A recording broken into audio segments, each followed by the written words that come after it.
Hello, good evening, everybody. Or, oh God, no, I don't want to embarrass myself. Good evening is in Italian. Buonanotte, or is that good night? Buonasera. Buonasera. Oh gosh, yeah. See, I would have embarrassed myself. Here we Buonasera. go. Good night is in Spanish. Buenas noches. Oh gosh, yeah. And buonanotte, liebe Is Lotte. That's good. a good to Yeah. rhyme. That's It's good night. later. Buonanotte is later. Okay. When you Good. go to bed. Okay. Alessandra was asking me how we usually start, and well, with invocation or centering, and I said that we kind of skipped doing this during the last month or years. So I think it's kind of nice to do a little centering before we start. Just to, I was just coming out of the very last session with Carlos Pomeda at Samavisha in San Francisco, which is ending just right now. And we were talking about the importance of getting centered and acting from our center, and what it means to be centered and what it means to be off center and how to get there. And yeah, so let's do centering. Let's come to a good seat, and please close your eyes for a moment.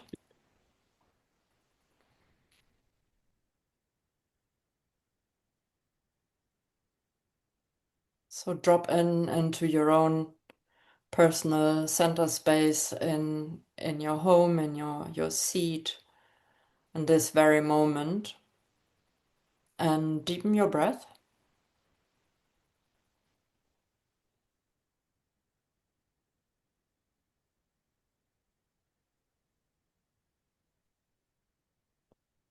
so that you feel um, kind of connected to your breath and also to something bigger. Bring your hands together in front of your heart. So let us bring our own centered state or awareness together when we chant together. I'm a little quieter now, but then you can probably hear me chanting. And we've done this invocation so many times before. We've done Om so million times probably. So let's use this very, very moment of being together here and yeah, chanting one Om after the other and our invocation one time, and let's end with one Om. So please exhale completely and take your time to inhale completely.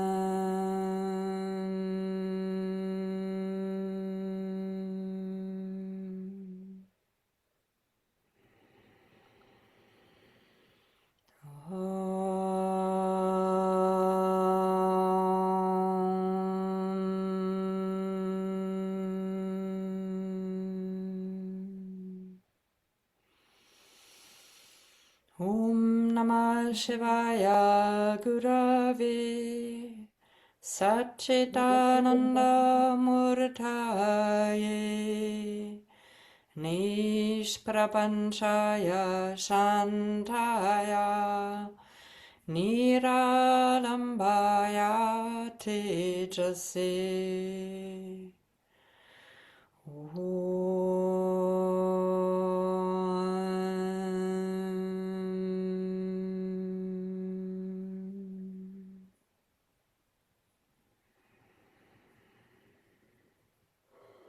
So after you turned inward, open your eyes again, and with this connection to the inside, reach out with your gaze into, well, the screen at least, and this world.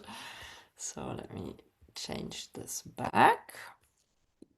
Okay, I have something else to say. Um, I just had I just had a big insight or a remembering of why we started this project Kula-Bhrājana in the beginning, and I've I mean I talk about it every time when we start our session, but I actually forgot a little bit how extraordinary it is that we are a group of teachers or we are a school of teachers, and that we come together and share some of our work, not for self-marketing, not for training somebody and making money out of it, which is good enough. But yeah, just for the love of our method, for the love of sharing with others, for yeah, for giving the insights we got from maybe our teachers or our colleagues away to somebody else. And I think this is really extraordinary, and I'm really thankful that you came here, and maybe also I have the feeling that it's a gift that you are given, and that you also can give away to your students again afterwards. So thank you very much, Alessandra, for stepping in tonight. And Alessandra is will teach a workshop or a class at our gathering in July, and of course she prepared this class already. She's very organized. She's also a colleague, a country coordinator colleague of mine. I know how she works. So she's very, very organized, and she puts lots of work in it.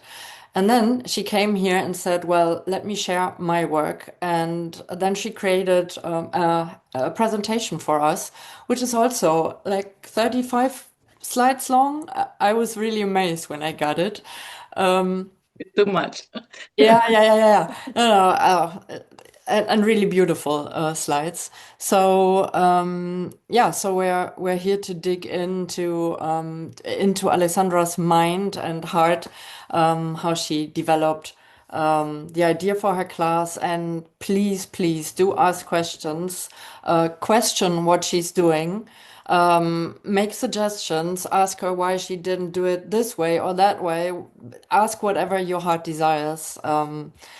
Yeah, that would be really beautiful. And before, my colleague Letizia, who can't be with us tonight because she's still at Samavesha, before she's angry with me, I have to quickly, really quickly, explain about Kula-Bhrājana for those who are new. And I know that some of you are here for the first time because I just marketed this thing at Samavesha.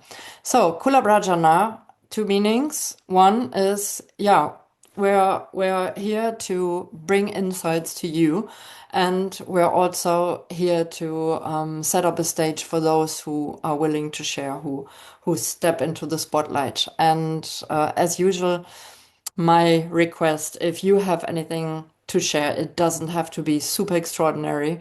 It can be something that you burn for, that you have passion for, and that you think could be helpful for others. Please step up, reach out. Yeah, we would love to hear from you, and maybe you can do this as well. Yeah, Alessandra. And this is for later. Let's stop this again.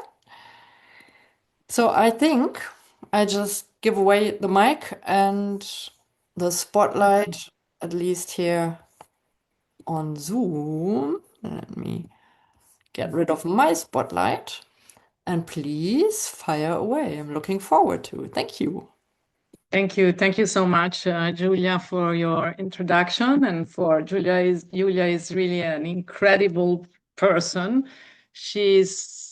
Her heart is so big that we can stay in her heart all together. We are in her heart.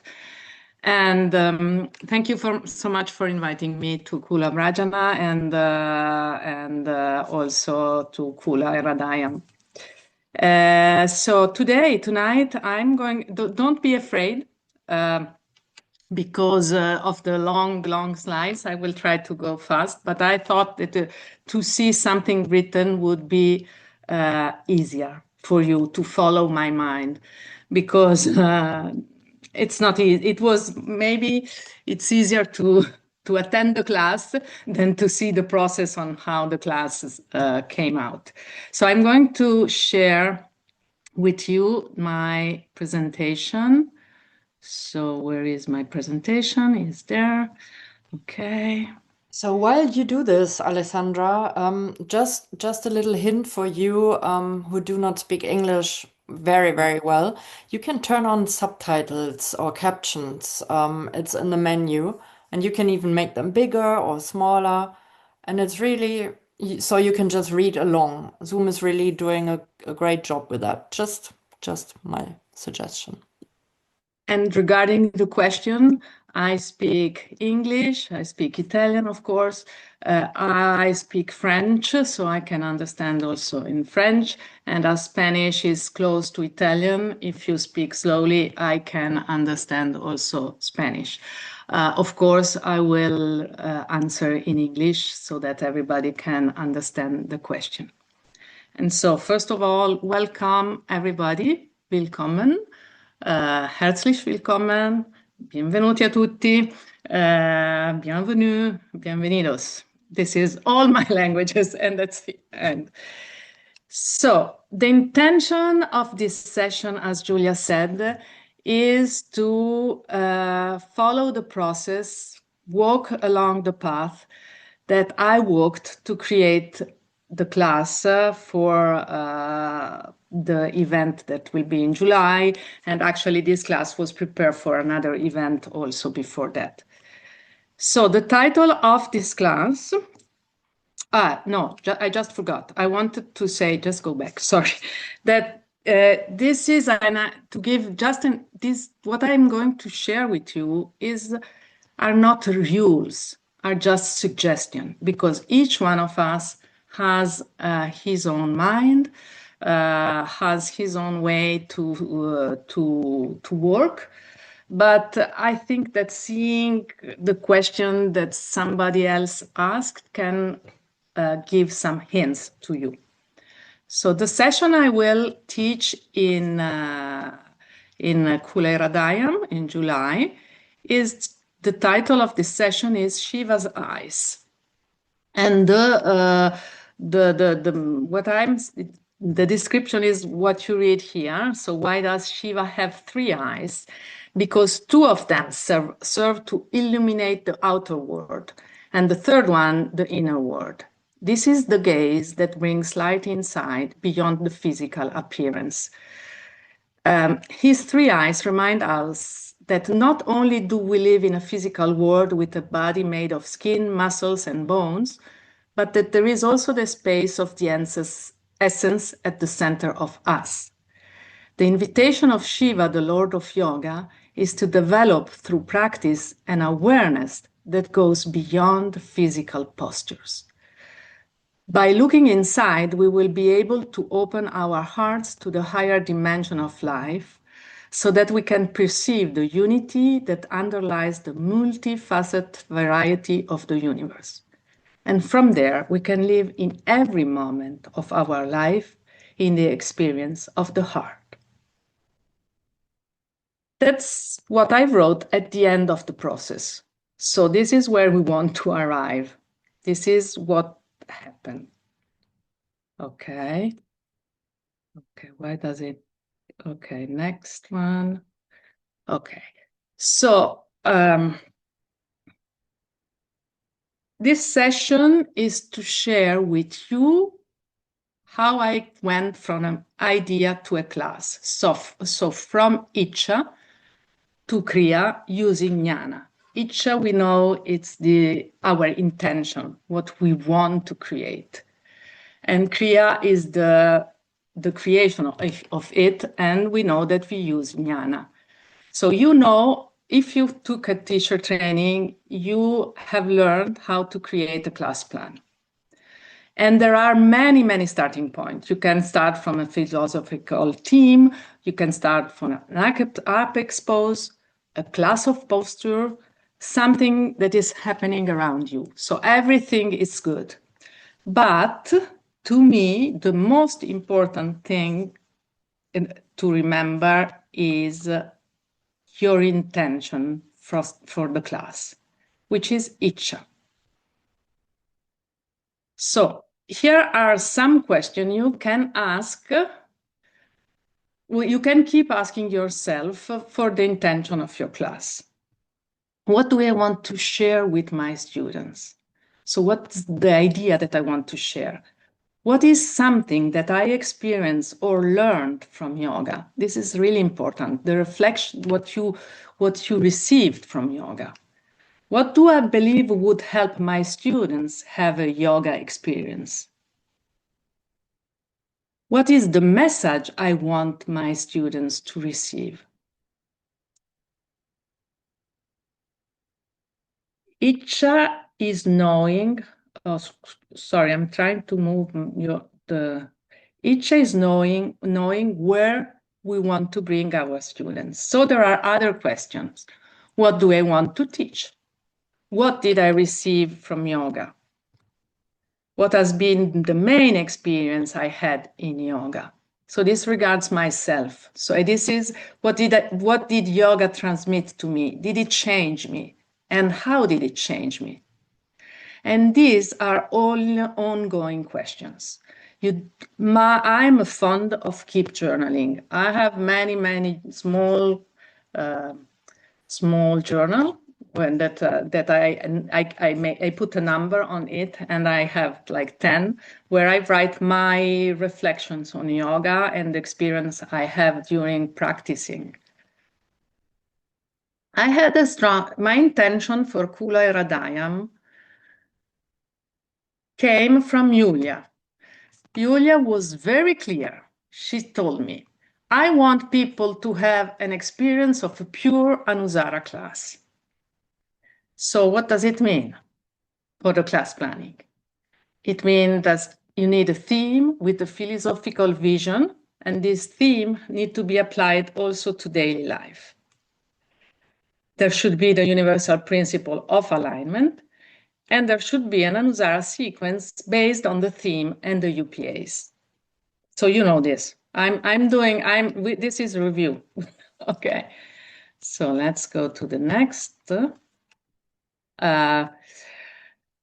Personally, there are a few things I want to share with my students. So that one side, there is what Julia asked me. The other side is what do I want to share lately? And this is this. Yoga, I want to share that yoga is an inner experience and not only an outer exercise or a performance. I want to share the spiritual dimension of yoga, as I feel it is a little bit forgotten in the mainstream. And I want people to understand and experience what it does really mean to align. Because my feeling is that people see very frequently, they understand alignment only on a physical outer level.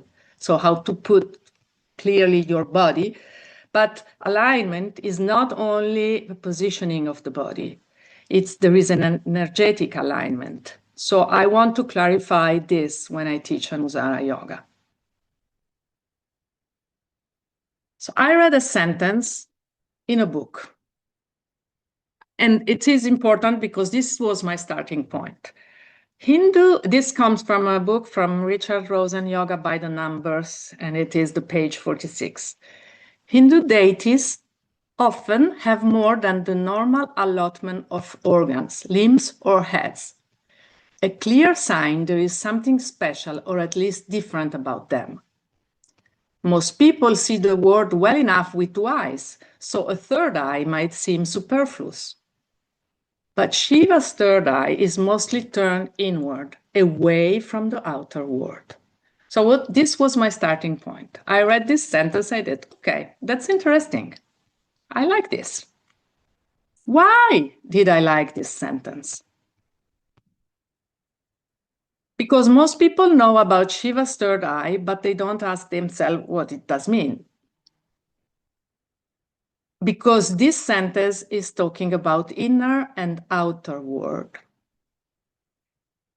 And this is really connected to my personal interest in sharing the spiritual dimension. I said that I see in the mainstream only a physical performance. And so here, no, we are talking about inner. So if Shiva has three eyes, there should be a meaning. Let's investigate. Let's look for the deeper meaning. What do the three eyes mean? These are the questions we can ask yourself. What do the three eyes mean? And I'm going to answer to this question, and maybe you can give me other hints. What is he telling us with the third eye? Who is Shiva? Why is he important for us? And are there any mythical stories that talk about the third eye? So let's answer the first question. So let's go here. What do the three eyes mean? First, I found the first answer was in the text by Rosen. Rosen says about the third eye, Shiva's third eye is mostly, we already read that, mostly turned inward, away from the outer mundane world. And its focus is figuratively, but also quite literally, on insight, on the intuitive wisdom of the self. So this is what Rosen says about the three eyes. In the tradition, the three eyes, the regular two eyes, the one that we have too, are the sun and the moon, the lights that illuminate the outer world. So, and then the third eye, when it is open, it is like fire, and this is important, we will see later. When it is closed, it is the light of consciousness, which illuminates the inner world. So this is what I found about the three eyes, and I found this interesting. There is a third thing that I did, is an inquiry. So what does intuition etymologically mean? Here I'm lucky because I speak Italian and I studied Latin at the school. So intuition comes from the Latin intuere, and tuere means to look, and means inside. So intuere means to look attentively inside, and intuition is so to look attentively inside. So this is supporting all what we said above, but I found this interesting. So what do these three eyes tell us? The three eyes reveal that there are two aspects in life. There is the level of the two regular eyes, which are the world that is around us. So with the physical world, the mundane and outer world. And then the third eye reveals us that there is an inner world that we can look at. And we will see, we want all the three eyes open and looking. So we do want to look inside, but we do want to look outside. And this is matches perfectly my intention to talk about, there is an outer world and an inner world, and the outer physical experience in yoga and an inner experience in yoga. Who is Shiva? Why is he important for us? Well, you know that Shiva is a divinity and he is the Lord of Yoga. But here I want to say a few words about the divinity. A divinity, it's always important for us because it's a way to represent, it's a symbol. It's a symbol for things that sometimes is difficult to understand with words. So the divinity are images which symbolize elements that gives us teaching messages, and they give us a different way to learn. So everything they have, every attribute, everything they wear, maybe how they have the hairs, can teach us something about the universe and about us. And the second important thing that he is the Lord of Yoga. So the Lord of Yoga is the one who teaches us about yoga. And Shiva is also one of the names we use for the essence. So when we talk about Shiva, and the fact that he has 3 eyes can give us some insight about the nature of the absolute and about yoga, about the two things. Here are the insight about nature of absolute and about yoga that I extracted from the 2 eyes. Essence manifests on 2 planes, the inner and the outer. We know that. And yoga happens on 2 levels, outer and inner. It's the same. It's clear, it's easy, because he is the Lord of Yoga, so he teaches that yoga has 2 levels. He's the essence, so he teaches us that we can look outside and look inside. This is a new inquiry. Myth. Are there any myths? Yes, I found 2 myths. And I'm going to read you the 2 myths, to tell you the 2 myths. The first one that I found, it was in Rosen text, and it is about Kama, disturbing Shiva in meditation. And the storyline goes like this. Long, long ago, Shiva, the great Lord of Yoga, was sitting in deep meditation, completely still, turned inward, beyond the world. But the gods were worried. There was a powerful demon creating chaos, and only a son of Shiva could restore balance. But Shiva was lost in meditation. He had no interest in love or relationship, so no opportunity to have a son. How can we do that? So the gods went and they called Kama, the god of love.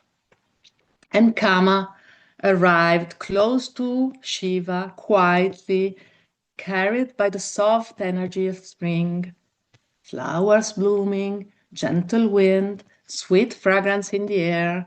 How it is now here in Italy, wonderful flowers around. And for a moment, he arrived close to Shiva and he took his bow and shot an arrow of desire toward Shiva. For a moment, something shifted. Shiva opened his eyes and he saw Kama's arrow and saw what had happened. And then from the center of his forehead, a third eye opened. And from this third eye came out a strong, strong fire. So strong, so clear, that in one instant, Kama was burned into ashes. Silence returned. Shiva was happy. But love did not disappear. It just changed. Kama would keep living, invisible, without a body, felt but not seen. And Shiva slowly would open again to the world. So this is Kama's story. And there are many things we could take from this story, many ideas. But was another story that I found. And this is the story, you may know this story, about Shiva and Parvati. And as usual, Shiva was on the top of his mountain in the stillness of Himalaya, and he was meditating, completely quiet, completely absorbed in himself. Beside him was Parvati, his beloved. But she was a little bit bored because Shiva was not taking care of her. So she watched him for a long time. He was so absorbed, so inward, that he did not seem to notice her at all. So a small feeling arose in her heart. It was a wish to be seen. And, you know, Parvati is a little bit playful. So she decided to play with her husband, and she came behind him and covered his eyes with her hands. In that very moment, the whole world fell into darkness. Nothing. Shiva's eyes are the sun and the moon, and when they are closed, all light disappeared. Life became still. Breath paused. Everything trembled. Everything was in darkness. Then, from the center of his forehead, a new light appeared. Shiva's opened a third eye, bright, powerful, like an inner sun, a light coming from within. And with this third eye, darkness dissolved. Life came once again, and everything was again as usual. So the story goes on, but it's enough for today. So I liked these two stories, but I had to choose one of the two. Which one do you think I chose? The second. Yes, the second one. But I could also work with the first. Why did I prefer the second? Because it was talking about darkness, so that when Shiva closed the normal eyes, there is no external life. People are afraid if there is nothing. So I like this idea of we need also the external life as a tantric person. The third eye, I like the third eye as the sun and as the fire which destroys. What does it destroy, the third eye? When the third eye is open, there is no more darkness. What is darkness? What does the third eye as fire burn? I felt that the darkness was the separation, that when we live in the outer world, we feel separate and alone and lonely. So if we don't open the third eye, we stay in this separation. Darkness, and I like the idea that the third eye, when it's open, when we begin to look inside, this looking inside and this being aware of inside can destroy the darkness which comes from feeling separate, each one of us on its own. Let's summarize what we found until now. 3 eyes, 2 levels of existence, an outer form and an inner life. Shiva, as the Lord of Yoga, is an invitation to keep open the inner eye, to illuminate the inner realms, and to see what is beyond the forms. As a fire, when this third eye is open, it dissolves the darkness which veils the true nature of the self. And Shiva, as the Lord of Yoga, invites us to keep all the three eyes open, to live the life of forms with the awareness of the unity below. So this is what I call, this sentence that you find here is what I call the spiritual, what brought me to the spiritual focus of the class. The spiritual focus of the class is what I want to convey, the teaching that I want to convey to my students. So let's say another word to say that is the theme. So the three eyes, one is I already said that. The three eyes are an invitation to recognize and live both in the outer forms and at the same time to keep the gaze inside, in the source of everything. And because the essence, and this is a point I want to do with my student, is that that the essence is there, and it is the essence that illuminates everything that exists, both inside and outside. How are you doing? It's too much. I'm talking too much. No. So, no, it's fine. Okay, very nice. But how it is all of this connected with our yoga practice on the mat? On the mat. What is yoga on the mat? Okay, why does it not go forward? Okay. Oh, sorry, I have a problem. Okay. Do we talk about outer and inner form in yoga on the mat? Yes, we do. About darkest and light? Yes, we do. Is there any intuition in yoga on the mat? Do we look inside on the mat? Yes, we do. So I tried to define yoga using some of the words above. So it's to help people understand what is yoga and keep having the story, the myth, and the three eyes. I said, okay, let's define yoga using some of the words above. And so here, one is this: yoga is to dissolve the darkness coming from living only in the outer forms, this darkness which conceal our light inside. This could be one definition I could work with, and this is another definition I could work with.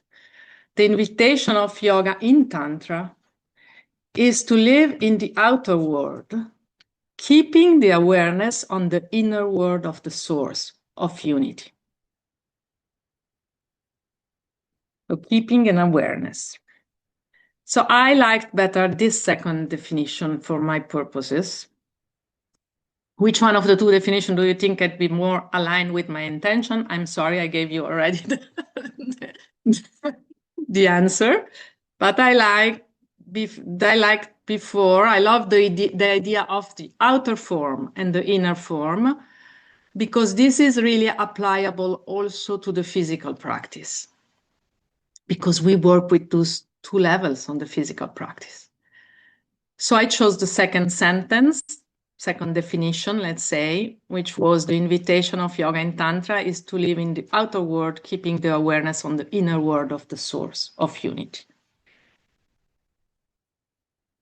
Now it is time to connect to the practice, because until now we are speaking of higher levels, of higher things, but we want our students to experience all what I said in their body.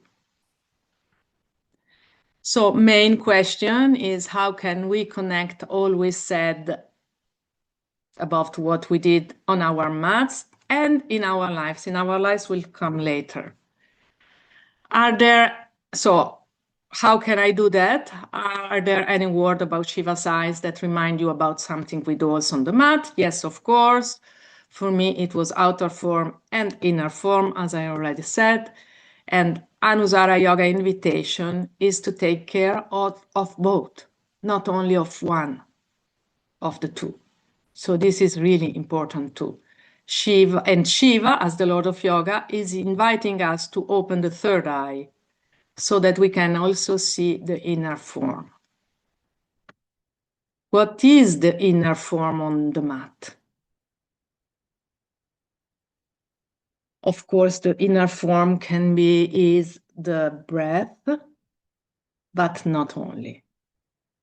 Let's go forward. Is there something on the mat that reminds me about outer form and inner form when I work with the UPAs? UPA, Universal Principle of Alignment. I forgot to say that. Maybe you all know, but never know. Do I use the UPAs only to align at the physical level? No. Do I align only the outer body? No. With what do I align? What is the first principle if correlated to the three eyes of Shiva? This is a question. It's a really important question, and I keep asking myself, every time that I see this question, I ask myself, what is the first principle when I talk about the three eyes of Shiva? And what about muscular energy and organic energy? So the first two questions, of course, is not, no, we don't align only at the physical level. We don't align only the outer body. We align with grace, with the energy outside and inside us. And the first principle correlated to the three eyes of Shiva is really keeping this. I don't know how to answer in this moment. It's really keeping the awareness inside, and also outside. It's really opening to that. And the energy we are going to talk now.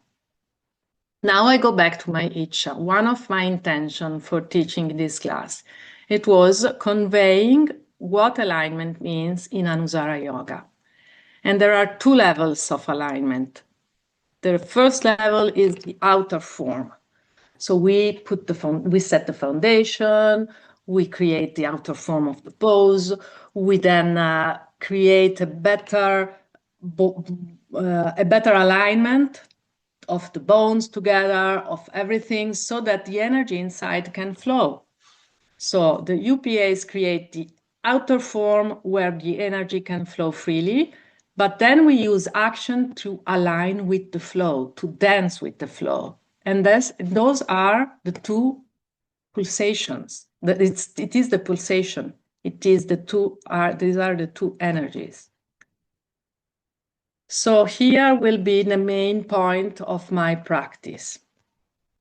First thing, align. So not first, but both goes together, because we align inside with the flow of inner life in order to keep the third eye open. So because the third eye is looking and feeling the energy inside.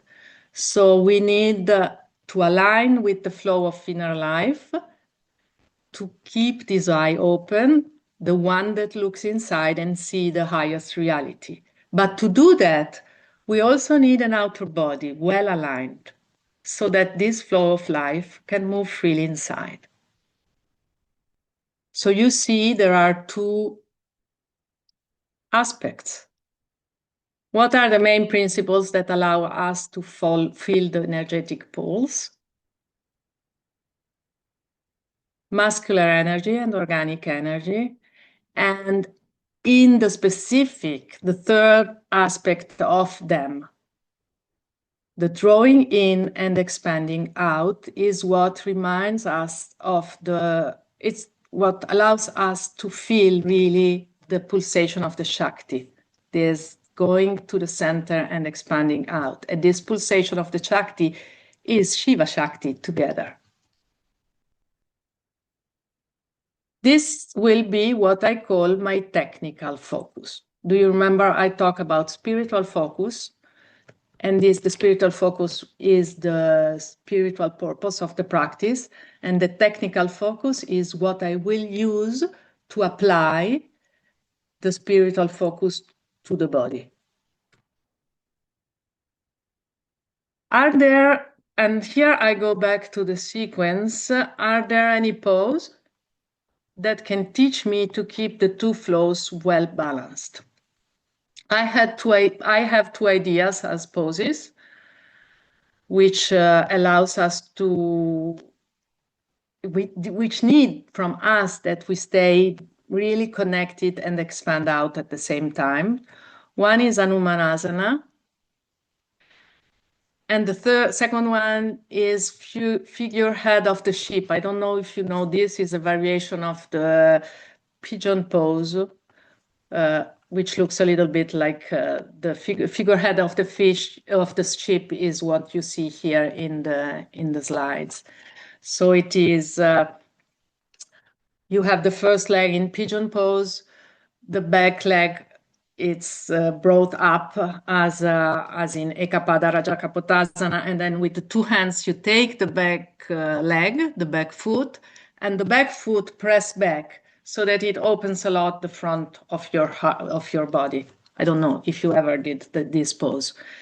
I did that with Jim Bernard in the past. Do you have other ideas? Maybe later. If you don't have now, maybe later, because I can go until the end and then we can talk about all this. You can ask questions, because until now I'm speaking a lot and you are just listening. Okay. Yeah. So we go on the mat. We are arriving to Kriya. All we used before was Jnana. And I think, yes. Just go back.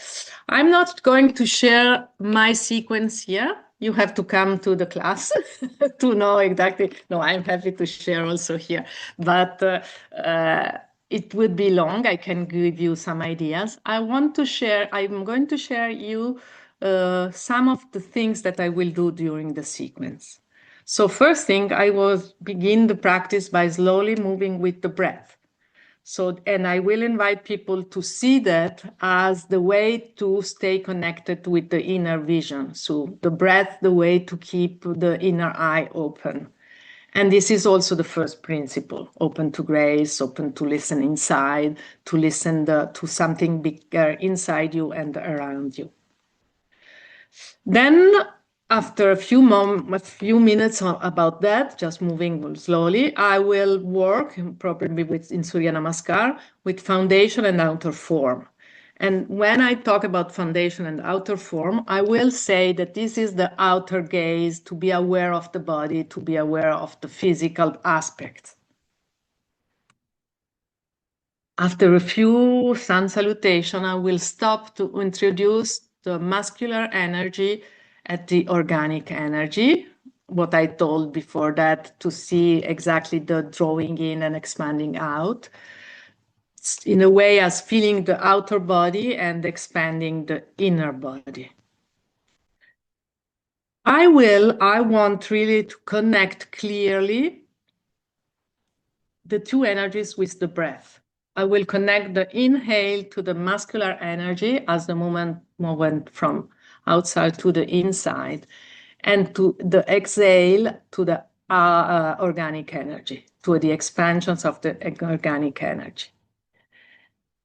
And then, as said, I will work on one of these two options, Hanumanasana or the figurehead of the sheep.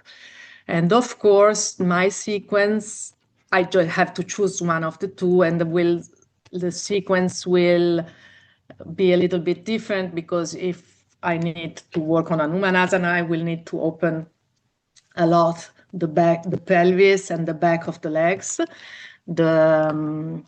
What's the name in English? L'ischio crurale. What's the name? So the back of the legs. Hamstring? Hamstring, yes, thank you. I was looking for that. And of course, if I work on the variation of Ekapada Rajakapotasana, I need to open also a lot the upper body. Anyway, these are what I will do. Then, in my introduction, I will talk what does it mean inner form and outer form in life.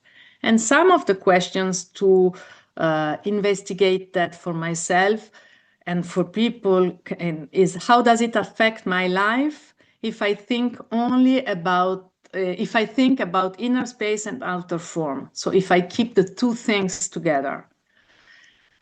But if I just stay on the surface, if I just think about success, to make money or to be powerful or taking care just of outer results, what happens to my life? And if I just live in my inner space, what happens? It's very nice, but maybe sometimes we do not arrive to survive or to something else. But the third thing is it's important to know what happens when I do both the things and to underline this. So answer these questions for yourself and then resume on or find an example about it that you can talk during your introduction.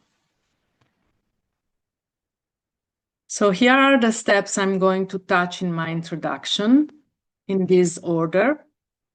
How many eyes? I will begin exactly saying, how many eyes does Shiva have? And then I will tell the myth. I will tell the story, how he gets his third eyes. Who? And then I will underline who and what is Shiva, what is yoga, and what can we learn from his three eyes. And then I will underline that in yoga and in life, there are two levels, and we can decide where we want to stay, only in the outer experience, or only in the inner experience, or in both. And then I will underline that to live in the fullness of life, to feel the heart, we need to keep open all three eyes, the outer one and the inner one. And then I will explain that the UPAs, which work on both levels, they help us create an outer form perfectly aligned so that the inner flow of life can go freely in our body and we can align and pulse with this inner flow and staying in both the levels. I would like to summarize here some ideas that help you work to create your class. First thing is be clear on your intention, both for your one class but also for your teaching. Why do you teach yoga? What did you get from yoga? Be clear what is yoga for you. And you can say, for me, yoga is, and explain. So be clear on your experience of yoga. Many questions. You need to keep questions, make questions, ask questions for going deeper. What does this mean? Why is this like this? Am I reminded about something? So be flexible and creative in going one side to the other side and look for the etymology of words, both in your own language and in Sanskrit, if you know Sanskrit. And you can, to help yourself having clear, define your spiritual focus and your technical focus in short sentences.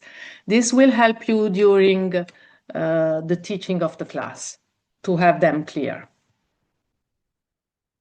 So when you prepare class, ask questions, be creative and play around.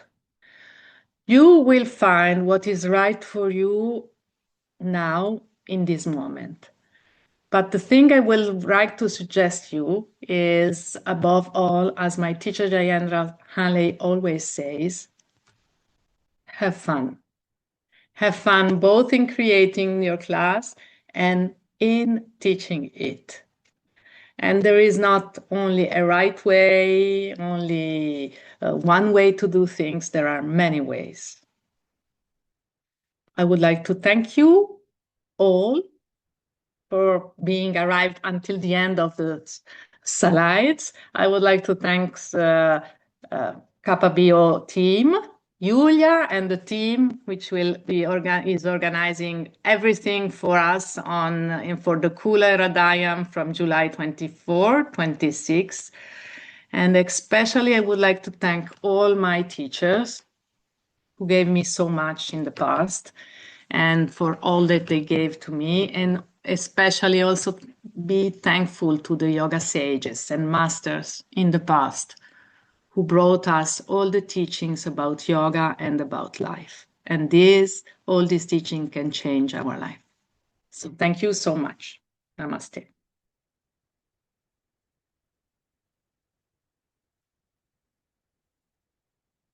And now we are ready for questions.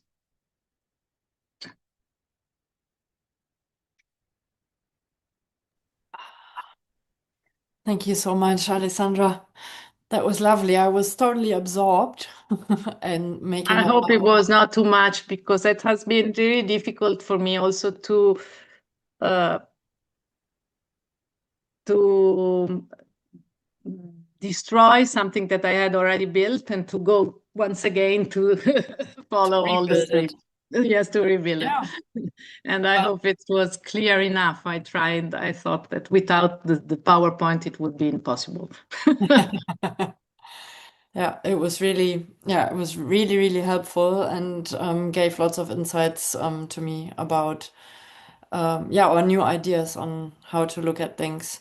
Do you have any? I mean, I have questions, but I'm always the one who's asking questions. So, um, yeah, anyone of you? Yeah, Mandy, please fire away. That was really lovely, um, and it was quite reassuring because that must have taken a long time to plan that class. Mm. And sometimes, I find that it takes me a long time to plan classes, and I know that I've heard other people say, "Oh, can you do it quickly?" They Mm. want to be able to plan a class in less time, but that must have taken a week at least. So it's Yeah, actually, so I like to have many things clear, and it takes time to me. But I divide in few sections. So sometimes I have the starting point. I read, and then I read something, and I write something, and then I go around and I do my life. And then there is an insight which comes when I do something else, and then I go back to uh, my mat. Actually, I work a lot on my mat when I do that, because I don't know, my mat is like my place for creation. And and then actually so this was a class for a workshop, a master class, so it takes long time. For the class that I used during the week, or it takes like 30 minutes, 40 minutes, because then you have your own definition of when you have your own ideas where you want to go, it becomes easier, and then maybe it's not so articulate. But it takes time. For me, it takes time. And can I just ask one other thing? And in that, had you considered using open to grace instead Uh, of muscular and organic energy? Instead, I use the three of them, because I Yeah. begin by open to grace. Open to grace is where we want to be all the Yeah. time. But the pulsation of the two energies allows us to exactly feel the grace inside us, how it works, the energy. So to work only with open to grace, I think people wouldn't feel in their body so strongly the energetic alignment. Yeah, yeah. Lovely. So open to grace is really where we want to go. It's at the end of where we begin and where we want to go. But at the same time, to have to trust the grace, we need to feel. I think personally, we need to feel it in our body through the pulsation. Yeah, makes sense. Yeah, lovely. Thank you. Yeah. Thank you for your question. Really nice questions. And I'm sorry I cannot give you a suggestion to take less time for creating class, because personally, I think every process of creation needs time. No, and it's a learning process as well. You know, Yeah. you learn so many things along the way. Yeah. Lovely. Thank you. Thank you. I have a philosophical question for Oh. you. Oh, yeah. Oh, Julia is very strong in philosophy, so I need to be. Oh. Yes, yes. Okay, go. It's a question I always struggle with, and I most of the times I ask teachers if I meet teachers what the inner world or what the inner body means to them, and I think or I would probably say that the inner body that we use when we do asana is like all the sensations inside and the connection to my sensations, to breath and to stuff like this. And on a higher level, this is still not essence. It's essence infused, but it's still not the absolute, right? The absolute would be something like my absolute center, the hridaya, the heart. I would I would only experience in meditation also. So it's yeah. My question is there? I mean, you would add some meditation probably to this class as well, or at least some centering or some ending meditation of. Well, yes, yes, it would really be important to have a meditation at the end. Of course, the time is always because, as you said, the meditation is where actually we prepare we work with the body, we begin to feel the outer body, then we feel also what's happening inside through the pulsation, and prana gets moved. And when we go to the meditation and we have this strong feeling of prana, there our center can open and we can go into the center. So yes, of course, I would add. Thank you for the suggestion and for the reminding that it would be important that I make a shorter sequence so I have more time for the meditation at the end. Yeah. Because I believe that the meditation after the practice is perfect. Yeah. Yeah.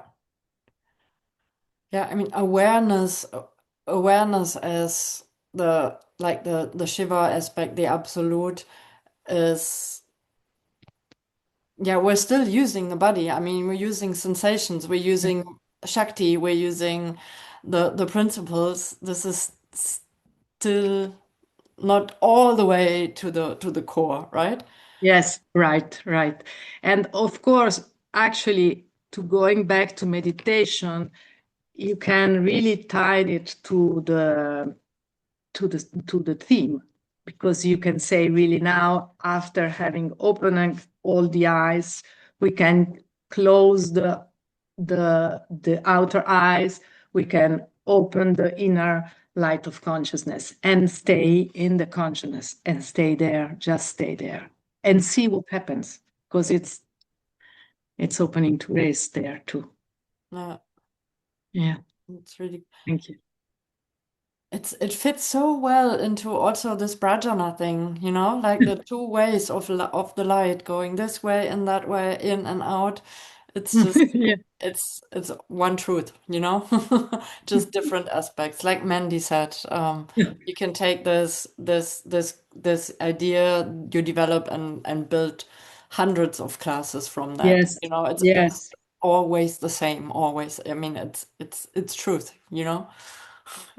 And there is also the other myth that you can take it will bring you somewhere else. So yes. Yeah. There's one question in the auditorium. Anda. Yes. Yeah, thank you very much. I really enjoyed it. And can I ask you, Alessandra, from my observation, I understand that you ask yourself questions throughout the process of creating the class. And that's basically your driver. You ask one question yourself after the other, give yourself the answers, and that's basically how you choose your path. Like you said, I can have like this story or the other story, and I choose which one to take, and then I follow the path.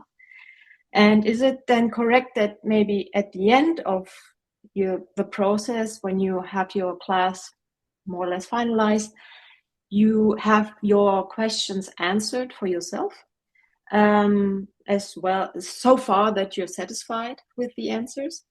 And then for the students in your class, do you let them as well ask them questions for themselves, or should the class be more or less answering? Of course, everyone takes away for themselves their own thinking and their own questions, but do you for yourself try to answer all the questions and not leave too much questions open, if you understand what I mean? Okay. Of course, some of the questions that I ask myself, I don't share with the students. So I don't, and I don't show them the process of asking. I don't want them to go them too much in their mind. So but it depends from the class. There may be classes where I invite the students to reflect, does it exist? to look at their experience and to see what they are experiencing and to find but it actually I tend to be more less open, not bring them too much in their mind. So I will tell the story, explain what has been my experience, and I will try to have them experience in their body. So I don't know if I'm answering your question, if you wanted to. But what I personally, lately in my classes, I stop frequently to just bring people to observe their own experience. So to open them to their own experience, inviting them to listen to themselves so that they can create their own path, their own way, and they can then practice once again without me, without a teacher, and just so. I think two ways are really interesting, and I think that you need to. It depends also from the audience. If it is an audience that you have often, maybe you can go more in the the direction of having them open their own mind and asking their own question and exploring. Let's say exploring. Sorry. Yeah, but it sounds very much like different questions than the ones that you ask yourself while creating the class. Yes. Yeah, makes sense. Totally. Okay, thank you. Thank you. Julia. Yeah, Julia. Now it's the wrong person. Sorry. I'm playing around a little bit. Ersetzen. Like this. Okay. Can you give us an example what you would probably say as a blessing or as an invitation to take this teaching, yeah, into normal life, into everyday life afterwards? Um, yes, I think I would invite the students to stay connected to their breath in their own normal life, so that they can keep the awareness of their heart also when things around maybe become more difficult, more stressful. So I would invite them to connect to the third eye through remind them to connect to the third eye, especially through the breath, which is the easiest thing that we can do in the life. And then during the introduction, I would talk about how it is important to stay connected to the inner life and to maybe the our love that we have inside for people, to feel the relationship, because otherwise every relationship we can be alone and just and we can lose everything. And if we don't have this inner relationship also with others, you are alone. Thank you.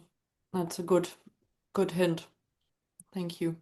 I think another hint I would like to say, as I'm talking about breath, when you create your own class, be clear on yourself what's the breath for you and in relationship of your theme.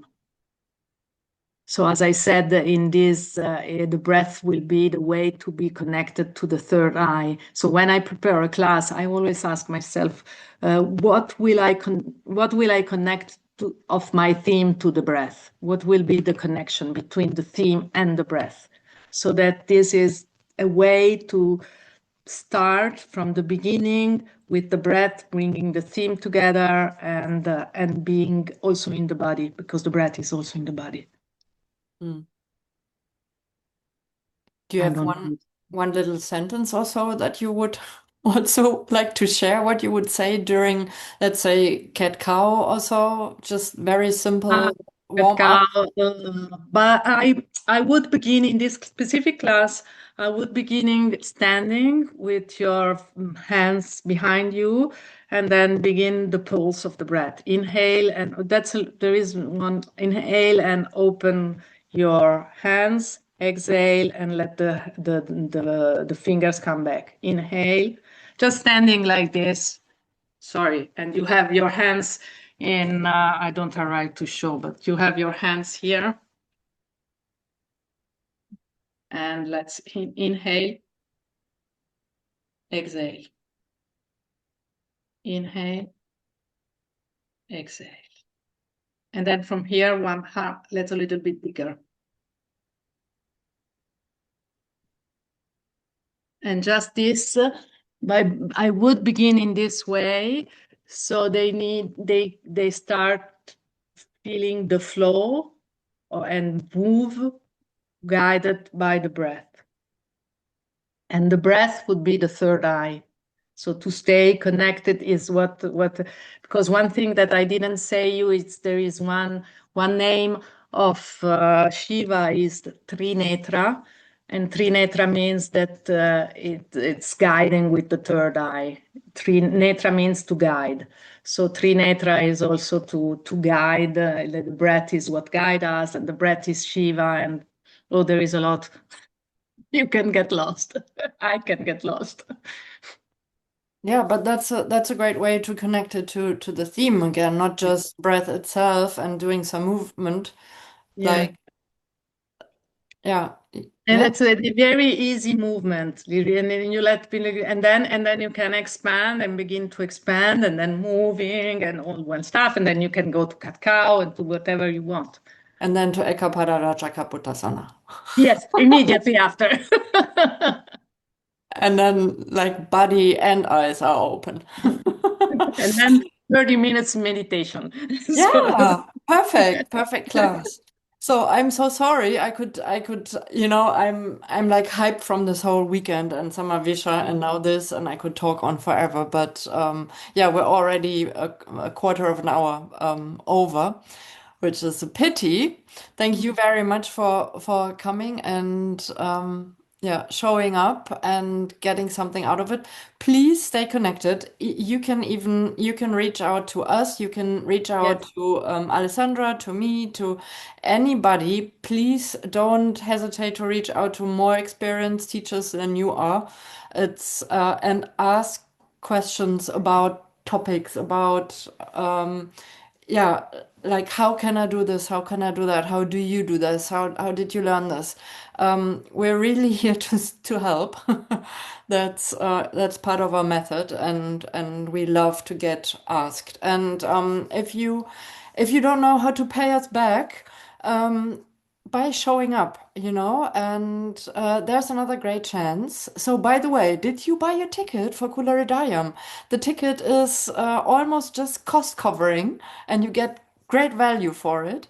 And Anusara licensed teachers even get 10% off. So, yeah, this will be in July, and there will even be an extra day. You can come a day earlier, and it doesn't cost you anything extra apart from like your hotel room, but just to spend time and ask questions, for example.